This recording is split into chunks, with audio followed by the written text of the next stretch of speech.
PM Shaji ടെലിഫോണിൽ ചേരുകയാണ്. നമസ്കാരം സർ. ഈ 3 പേരുടെ ജീവൻ കവർന്ന ഒരു അപകടം, അത് നമ്മൾ രാവിലെ മുതൽ തന്നെ ചർച്ച ചെയ്യുന്നുണ്ട്. അതിൽ അമിത വേഗത്തിലായിരുന്നു എന്നുള്ളത് രാവിലെ തന്നെ വന്ന വാർത്തയാണ്. അതിന് പിന്നാലെയാണ് ഇപ്പോൾ ഈ ലോറിയുമായി ബന്ധപ്പെട്ട കൂടുതൽ ഗുരുതരമായ വിവരങ്ങൾ പുറത്തു വരുന്നത്.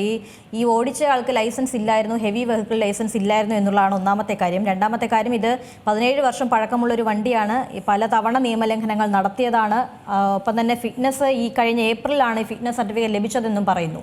ഇത്തരത്തിലുള്ള വാഹനങ്ങളൊക്കെ ഇപ്പോഴും ഈ നിരത്തിൽ ഇങ്ങനെ എന്ത് ധൈര്യത്തിലാണ് ഓടുന്നത് എന്നുള്ളൊരു ചോദ്യമുണ്ടല്ലോ.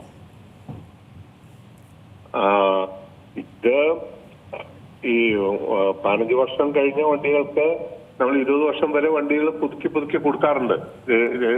ഓരോ വർഷം ഫിറ്റ്നസ് ചെയ്ത് കൊടുക്കാറുണ്ട്. അപ്പൊ അത് ഫിറ്റാണെങ്കിൽ ഇപ്പൊ കേന്ദ്ര ഗവൺമെന്റ് പുതിയ നിയമം അനുസരിച്ച് പഴയ വാഹനങ്ങളെല്ലാം പൊളിച്ചു കളയണമെന്നാണ് പറഞ്ഞിരിക്കുന്നത്. അത് ഈ ട്രാൻസ്പോർട്ട് വർക്കുകളുടെ ഇംപ്ലിമെന്റേഷൻ ആയിക്കൊണ്ടിരിക്കുന്നേ ഉള്ളൂ.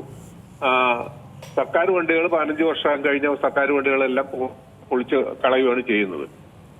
അതേപോലെ തന്നെ ഈ അമിത വേഗത, ലൈസൻസ് ഇല്ലാത്തത് വണ്ടി ഓടിക്കുക എന്ന് പറഞ്ഞാൽ അത് ഓണറുടെ ഉത്തരവാദിത്വം കൂടിയാണ്. ഓടിക്കുന്ന ആൾക്ക് ലൈസൻസ് ഉണ്ടോ, അയാൾക്ക് ഇത്തരം വണ്ടികൾ ഓടിക്കാനുള്ള പ്രാഗൽഭ്യം ഉണ്ടോ എന്നുള്ളത് പരിശോധിച്ചിട്ട് വേണം ഈ വണ്ടിക്ക് കൊടുത്തുവിടാൻ. അത് മാത്രമല്ല, ഇവർക്കെല്ലാം ഈ ഈ ഡ്രൈവർമാർക്ക് ബാറ്റ എന്നത് ഈ ഒരു എത്ര നമ്പർ ഓഫ് ട്രിപ്പിനനുസരിച്ചുള്ള അഡീഷണൽ എമൗണ്ട് ആണ് കിട്ടുന്നത്. അത് ഓണർക്കും കിട്ടും, ഡ്രൈവർക്കും കിട്ടും അതിന്റെ കൂലി. അപ്പൊ അതുകൊണ്ട് കൂടുതൽ ട്രിപ്പ് എടുക്കാനായിട്ട് ആണ് ഇവർ ഈ അമിത വേഗത്തിൽ ഓടിക്കാനുള്ള സാഹചര്യം ഉണ്ടാകുന്നത്. അതാണ് ഈ പറഞ്ഞ പോലെ തന്നെ താങ്കൾ പറഞ്ഞ ആ പോയിന്റ് വളരെ കൃത്യമാണ്. അതായത് ഈ വാഹനം ഓടിക്കുന്നവർക്കും കൂടി ഒരു ബോധം വേണമല്ലോ, ലൈസൻസ് ഉണ്ടെങ്കിലേ വാഹനം പുറത്ത് റോഡിലേക്ക് ഇറക്കാവൂ എന്നുള്ള കാര്യം. ഞാൻ മറ്റൊരു സംശയമായി ചോദിക്കുകയാണ്, ഇത്തരത്തിലുള്ള ഹെവി വെഹിക്കിൾസിനൊക്കെ ഒരു സമയമുണ്ടല്ലോ. കാരണം ഈ ലോറി പോലെയുള്ള വാഹനങ്ങളൊക്കെ രാവിലത്തെ സമയം എന്ന് പറയുമ്പോൾ ഈ സ്കൂളൊക്കെ ഉള്ള ഒരു സമയമാണ്, കുട്ടികളൊക്കെ നിരത്തിലുള്ള ഒരു സമയമാണ്. ഇത്തരം വാഹനങ്ങൾക്കൊക്കെ ഇതിനൊരു സമയപരിധി ഉണ്ടായിരുന്നില്ല, അത് ഇപ്പോഴും നിലവിലില്ലേ? ഉണ്ട്, തീർച്ചയായിട്ടും ഉണ്ട്. അതായത് ആ പ്രദേശത്തിന്റെ അനുസരിച്ച് ജില്ലാ കളക്ടറും കൂടി ആലോചിച്ചിട്ടാണ് ആ സമയപരിധി നിശ്ചയിക്കുന്നത്.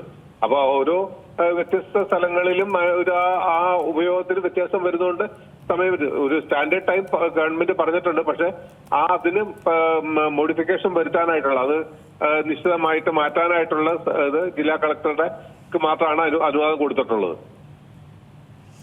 ഒരു കാര്യം കൂടി, അതായത് താങ്കളിപ്പോൾ പറഞ്ഞല്ലോ ഈ ഫിറ്റ്നസ് പുതുക്കി നൽകാറുണ്ട് എന്നുള്ള കാര്യം പറഞ്ഞല്ലോ. എന്തൊക്കെ കാര്യങ്ങളാണ് അതിൻ്റെ ഒരു മാനദണ്ഡം, എന്തൊക്കെ കാര്യങ്ങൾ നോക്കിക്കൊണ്ടാണ് ഇങ്ങനെ ഫിറ്റ്നസ് പുതുക്കി നൽകിക്കൊണ്ടിരിക്കുന്നത്? അതല്ലെങ്കിൽ ഈ പറഞ്ഞതുപോലെ തന്നെ നമുക്കറിയുന്നതാണ്, ഇതിനു മുൻപ് ഇതുവരെയുള്ള വാർത്തകളൊക്കെ വന്നിട്ടുള്ളതാണ്, നിയമലംഘനം നടത്തിയവർക്കൊക്കെ പിന്നെയും ഇത്തരത്തിലുള്ള സർട്ടിഫിക്കറ്റ് ഒക്കെ ലഭിക്കുന്നതൊക്കെ പുതിയ കാര്യമല്ല. പക്ഷെ എന്നാലും ഞാൻ ചോദിക്കുകയാണ്, എങ്ങനെയാണ് ഇതിൻ്റെ ഒരു മാനദണ്ഡം എങ്ങനെയാണ്?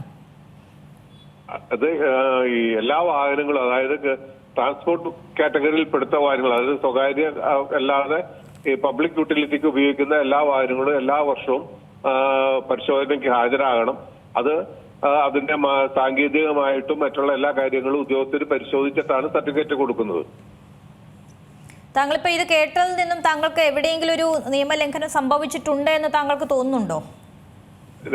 പ്രധാനമായിട്ടും ലൈസൻസ് ഇല്ലാതെ വാഹനം ഓടിച്ചിട്ടുണ്ട്. അത് മാത്രമല്ല ഇതിന്റെ സാങ്കേതിക യോഗ്യത എത്രത്തോളം ഉണ്ടായിരുന്നു. ഇപ്പൊ അടുത്ത കാലത്ത് എടുത്തതാണെങ്കിൽ ആ സാങ്കേതിക യോഗ്യത പരിശോധിച്ചിട്ട് ഉറപ്പുവരുത്തിയിട്ടുണ്ടാവും. രണ്ടാമത്തെ കാര്യം, ഇത് ലൈസൻസ് ഇല്ലാതെ വണ്ടി ഓടിച്ചുള്ളൂ, അതുപോലെ അമിത വേഗതയിൽ വണ്ടി ഓടിച്ചിരുന്നു. പിന്നെ ഇയാളുടെ ഓടിച്ച ആളുടെ ഇത്തരം വാഹനം ഓടിക്കാനുള്ള അയാളുടെ പ്രാഗൽഭ്യത്തെ കുറിച്ചുള്ള കാര്യങ്ങളാണ് ആയിട്ടുള്ളതാണ് നിയമലംഘനങ്ങളായിട്ട് കണ്ടെത്തുന്നത്. ശരി, വളരെ നന്ദി സാർ പ്രതികരിച്ചതിന്. ഏറ്റവും പുതിയ വാർത്തകളും വിശേഷങ്ങളും വിരൽ തുമ്പിലറിയാൻ സീ മലയാളം ന്യൂസ് എല്ലാ ഡിജിറ്റൽ പ്ലാറ്റ്ഫോമുകളിലും ലഭ്യം.